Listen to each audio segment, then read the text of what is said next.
Tengok dia sparring kat school kan.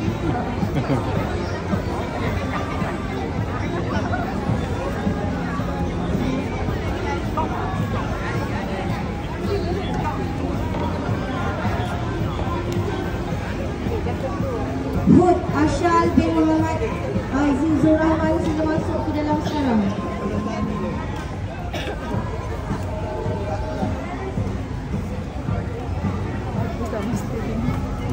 Bagus sama sekali.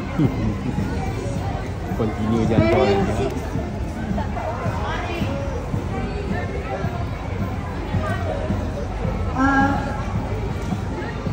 Parents Mika ini sila datang, sila masuk ke dalam sekarang.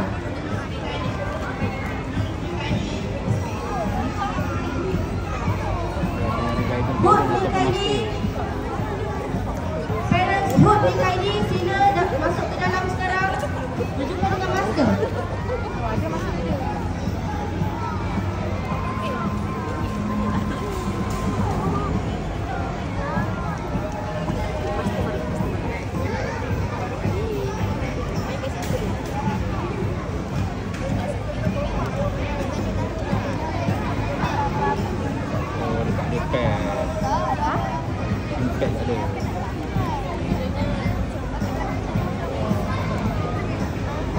So tadi dia pakai kan aku?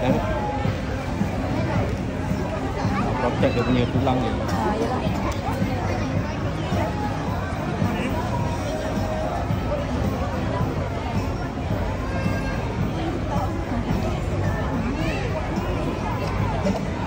Kepada semua adik-adik dekat depan ni yang dah memakai vest, sparring set, full, kena pakai arm guard, foot guard, pakai headgear, vest, mouth guard pun kena pakai ya adik-adik. Sediakan semua. Pastikan satu full sparring set sebelum masuk ke gelanggang.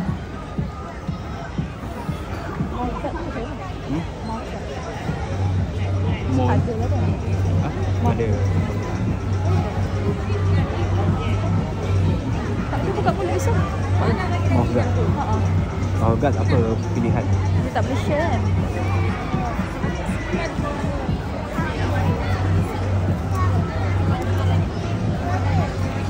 Mouth guard tu nak potong gigi. Dia takut macam tumbuk kan. Tapi kalau macam budak-budak ni rasa sampai insyaAllah. Cuma kita nanti nak kena standby dalam tu dia.